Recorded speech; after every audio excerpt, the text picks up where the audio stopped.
పెద్ద పెద్ద మాటలు డైలాగులు ఇచ్చిపెట్టుంది.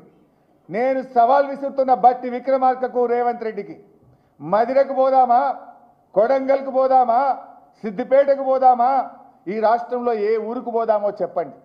ఏ ఊర్లోనైనా సంపూర్ణ రుణమాఫీ జరిగిందంటే నేను అక్కడే ముక్కు నేలకు రాస్తా, జరగకపోతే మీరు ముక్కు నేలకు రాసి క్షమాపణ చెప్తారా అని చెప్పి ఈరోజు రేవంత్ రెడ్డిని నేను అడుగుతా ఉన్నా. ఇలా రుణమాఫీ విషయంలో నాలుక మట్టబడ్డది. ఇదే రేవంత్ రెడ్డి ఏమన్నాడు, 2 లక్షల పైన వాళ్ళు డబ్బులు కట్టుండ్రి, మీకు కూడా మాఫీ చేస్తా అన్నాడు. నువ్వు ముఖ్యమంత్రివి, నీ మాట నమ్మి డబ్బులు కట్టిన పాపానికి ఇవాళటికి రుణమాఫీ అవుతలేదు.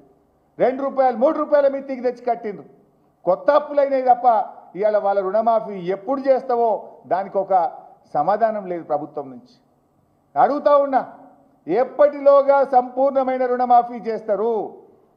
ఇవాళ మొత్తం రుణమాఫీ చేయాలంటే 49,500 కోట్లు కావాలి. నువ్వు చెప్పింది 31,000 చేస్తా అన్నావు, కానీ చేసింది 16-18 చేసినావు.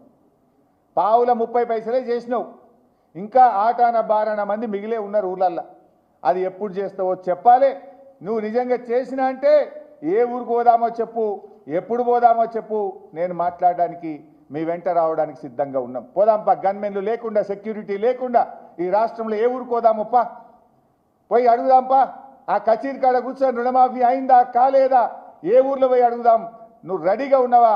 నిజంగా నువ్వు చేసింది నిజమైతే, రుణమాఫీ జరిగిందని నువ్వు నమ్మితే ఎందుకు భయపడుతున్నావు? పోదాంపా, ఏ ఊరికి పోదాం. నువ్వు రావట్లేదంటే నువ్వు రుణమాఫీ చేయనట్టు, రైతుల్ని మోసం చేసినట్టు. నువ్వు చేసినోడివైతే పోదాం, కొడంగల్ నీ కాన్స్టిట్యున్సీలో ఏ ఊరికి పోదామో పోదాంపా అంటే నువ్వు చేయలే, మోసం చేసిన రుణమాఫీ విషయంలో కూడా. నిన్న ఆయన మాట్లాడు ఎంత చిల్లరగా మాట్లాడినరు రేవంత్ రెడ్డి గారు, మీరు చూశారు. బీజేపీతో కుమ్మక్కు రాజకీయాలు. నిన్న జరిగిన చర్చ ఏంది? గవర్నర్కు ధన్యవాదాలు తెలిపే తీర్మానం. కానీ నిన్న రేవంత్ రెడ్డి ప్రసంగం చూస్తే ఏం కనబడుతుందంటే, మోడీ గారిని ప్రసన్నం చేసుకోవడానికి ఆయన తాపత్రయపడ్డట్టు కనబడుతున్నది. మోడీ గారి మెప్పు పొందడానికి ఉపన్యాసం ఇచ్చినట్టు కనబడ్డది.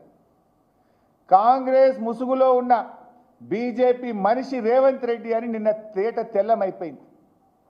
ఇవాళ రేవంత్ రెడ్డి చెప్పడమే కాదు, బీజేపీ ఎమ్మెల్యే లేచి కూడా చెప్పిండు కదా, ఇవాళ రేవంత్ రెడ్డి మంచిగా మాట్లాడి మా బీజేపీని మంచిగా మెచ్చుకున్నాడు, మోడీని మంచిగా మెచ్చుకున్నాడు, మావాడు మంచివాడు అన్నాడు. ఇక రేవంత్ రెడ్డి ఏమో మోడీ అచ్చాహే అంటాడు, బీజేపీ అయినేమో రేవంత్ రెడ్డి అచ్చాహే అంటాడు. వీళ్ళ మైత్రి బయటపడ్డది నిన్న కుల్లం రాష్ట్ర ప్రజలకు అర్థమైపోయింది. ఇప్పుడు గతంలో మన రాహుల్ గాంధీ గారు ఒక మాట అనేవారు, చౌకీదార్ చోర్ హై అని రాహుల్ గాంధీ అంటుండే. ఇవాళ రేవంత్ రెడ్డి ఏమంటుండు, చౌకీదార్ మేరా బడే బాయి హై అంటుండు. మరి ఇప్పుడు రాహుల్ గాంధీ చెప్పింది నిజమా, రేవంత్ రెడ్డి గారు చెప్పింది నిజమా? రేవంత్ రెడ్డి గారు మాట్లాడుతూ మోడీ గారు చాలా మంచోడు, కిషన్ రెడ్డి చెడ్డోడు అంటుండు.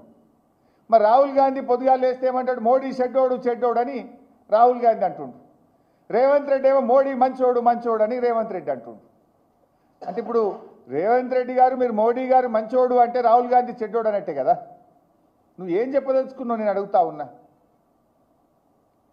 ఇంకైనా నిన్న మాట్లాడుతూ నేను 2వసారి గెలుస్తా అనేకను నిన్న చిట్ చాట్లో మాట్లాడిండు. నీ ముసుగు తెలిసిపోయింది, నీ సంగతి తెలియలేదమ్మా. గ్రాడ్యుయేట్ ఎమ్మెల్సీ ఎన్నికల్లో నువ్వు నీ మంత్రులు గల్లీ తిరిగిన, కాళ్ళు ఏళ్ళు పట్టుకున్నా, నీళ్ల ప్రాయంగా డబ్బులు ఖర్చు పెట్టిన రాష్ట్రంలోని మేధావి లోకం నీ పాలన బాగలేదు అని నిన్ను బండకేసి కొట్టింది. అయిపోయింది నీ పని.